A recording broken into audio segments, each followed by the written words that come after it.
setelah kita dengar dari Mas Chandra.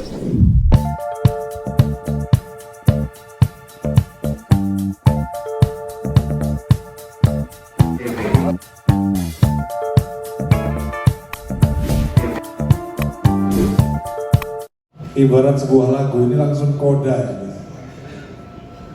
Karena para tamu-tamu di sini, wartawan, Pak Dirjen mungkin juga belum tahu intronya sebenarnya seperti apa ya. Ini langsung koda bio nih. Pertanyaannya langsung koda soalnya. Jadi saya mencoba untuk masuk ke intro ya. Jadi Pak Dirjen dan para wartawan dan para pelaku industri musik yang dan hari ini datang, intronya itu begitu, intronya begini ya. Jadi aturan mainnya sebenarnya ada banyak interpretasi, juga ada permen, juga ada SK, di mana fee daripada pengarang lagu itu, ini kita mulai intro nih. Fee dari pengarang lagu itu adalah 2% dari harga tiket. Jadi yang ada sekarang ini ya, fee-nya itu begitu. Ini kita masuk ke intro. Sebelum ke ref, intro dulu. Lalu atau 2% dari biaya produksi. Misalnya ada nikahan atau dari acara gathering. Gathering itu banyak banget. Selain acara-acara festival musik, gathering itu nggak kalah banyak, mungkin lebih banyak gathering daripada acara-acara festival musik. Nah, besarannya itu tetapkan 2%. Lalu ini yang mungkin akan kita ajukan kepada kementerian untuk direvisi, karena selama 10 tahun aturan ini nggak berjalan karena banyak kendala. Kendalanya apa? Misal ada hukum yang saya nggak tahu, mungkin di sini mungkin ada Bang Minola yang bisa menjelaskan, bahwa seolah-olah semua itu adalah tanggung jawab daripada LMK. Emang iya, memang benar LMK.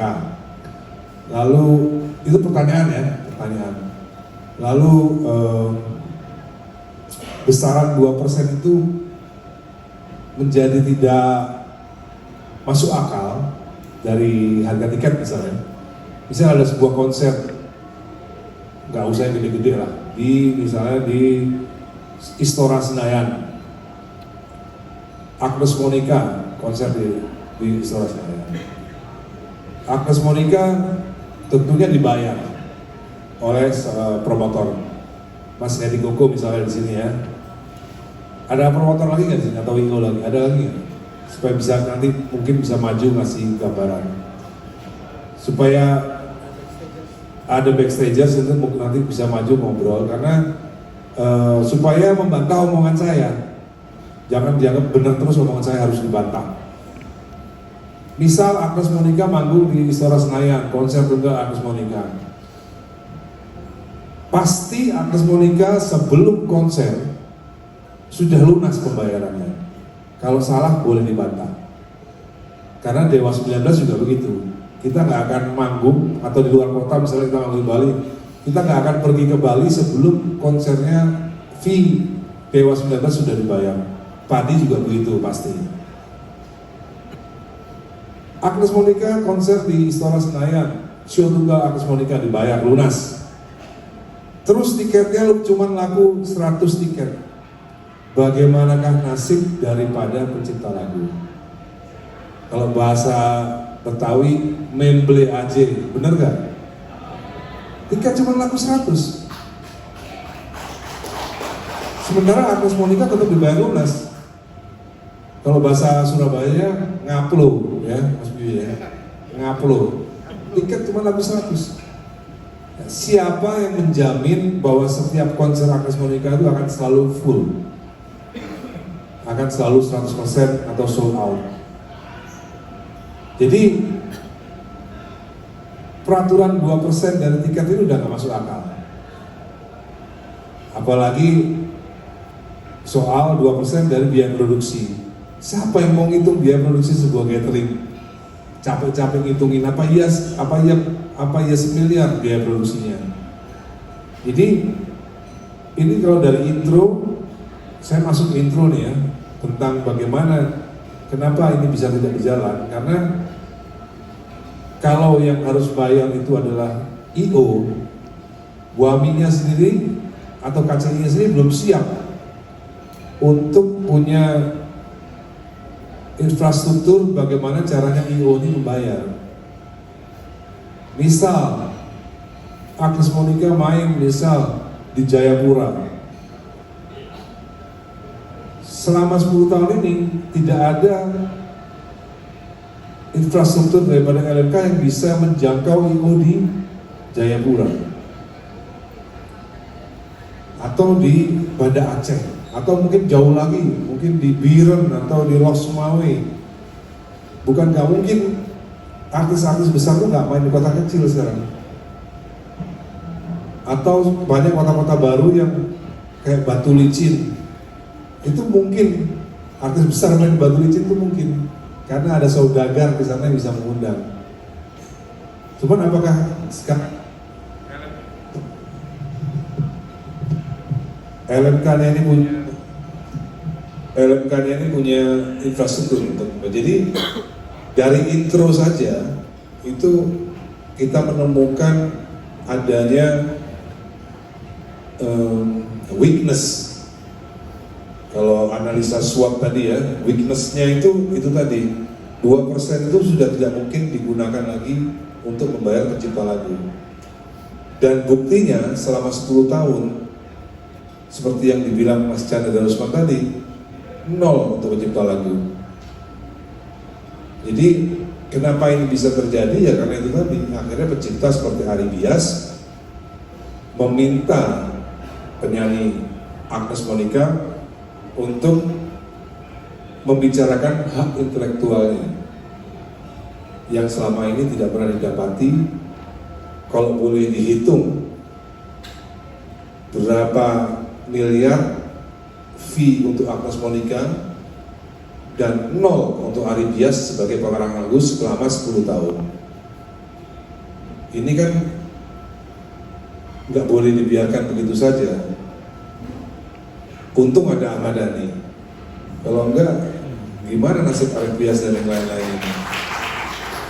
Nah, kita sudah memikirkan way out, solusinya tadi. Yang dibicarakan Piyu tadi langsung koda. Nanti kita ngomongin refnya juga nanti ini, apa yang dibilang Mas Piyu tadi kan baru ide daripada aksi. Nah, ide daripada aksi ini Mas Chandra mungkin sudah dengar, boleh dibantah, nggak bisa begitu Piyu. Nanti kalau begini, nanti kalau begini. Karena kita masih rancu soal siapakah yang harus punya tanggung jawab. Tadi setelah kita dengar dari Mas Chandra Darusman, jelek-jelek gini Mas Chandra gak jelek loh Mas. 2 kali Mas Chandra bilang ini jelek-jelek gini. Saya hitung tadi 2 kali, Mas Chandra ini gak jelek loh. Saya bisa nyanyi lagu kau Mas. Serius. Di Jenewa juga bisa saya nyanyi. Ada lagunya Mas Chandra di Jenewa, enak banget. Jadi soal kita tangkap tadi dari pengawas LMK bahwa seolah-olah ini adalah salah daripada LMK. Nah, kalau ada di teman-teman sini yang mau membantah, karena nanti Mas Chandra juga bisa membantah Piu, teman-teman di floor juga bisa membantah daripada pernyataan daripada Mas Chandra Darusman, apakah benar situasi ini yang salah itu LMK? Ya memang iya ada salahnya andilnya, tapi apakah penyanyi juga tidak ikut salah? Karena apa? Karena di putusan pengadilan Niaga Jakarta memutuskan bahwa Agnes Monica bersalah. Salahnya ada dua. Ketika dimintai surat izin daripada penyanyi tidak ada, pencipta, surat izin dari pencipta. Jadi pertanyaan hakim cuma dua, apakah Mbak Agnes Monica sudah mempunyai surat izin daripada pencipta, which is mungkin juga dari LMKN, tidak ada. Lalu hakim bertanya kepada LMK, wahai LMK, apakah LMK sudah punya surat izin Agnes Monica menyanyikan lagu Ari Bias? LMK mengeluarkan surat, siap yang mulia, tidak ada. Lalu ditanya lagi Agnes Monica, apakah sudah membayar? Kalaupun tidak punya izin, apakah sudah membayar? Ternyata juga tidak membayar. Ditanya lagi LMK, benar nggak Agnes Monica tidak membayar atau siapapun yang disebut promotor dan lain-lain itu? Tidak ada. Karena hakim berpendapat bahwa pengguna daripada hak cipta itu bukanlah promotor. Karena tidak, ini juga nanti jangan percaya saja omongan saya lah ya, harus dibantah. Karena menurut hakim, pengguna itu adalah penyanyi. Karena setelah saksi ahli dan para lawyer dan hakim juga mencari di undang-undangnya, undang-undang hak cipta, ternyata tidak disebut bahwa yang wajib memberikan pembayaran itu adalah promotor atau IO. Maksud saya gini, kalau memang harus promotor atau IO yang wajib bayar, ya nanti kita revisi di undang-undang, kita sebutkan kata-kata promotor atau IO secara jelas, karena tidak ada di undang-undang promotor wajib melakukan pembayaran. Demikian intro ini, mungkin udah sampai verse 1 nih ya, udah bait 1 nih, belum menuju bridge, sudah. Iya, belum interlude, belum ref ini, belum ref. Nah, mungkin ada floor yang mau bikin refnya dari teman-teman yang mungkin mengerti soal hukum. Saya lihat tadi ada Dr. Minola Sembayang, mungkin mau maju ke depan untuk berbicara. Mungkin juga Mas Chandra juga mau membantah apa yang diusulkan Piu soal ini, Mas, soal SWOT, analisa SWOT. Kalau misalnya Mas Piu tadi seperti itu, strength-nya di mana, weakness-nya di mana, opportunity-nya di mana, threat-nya di mana.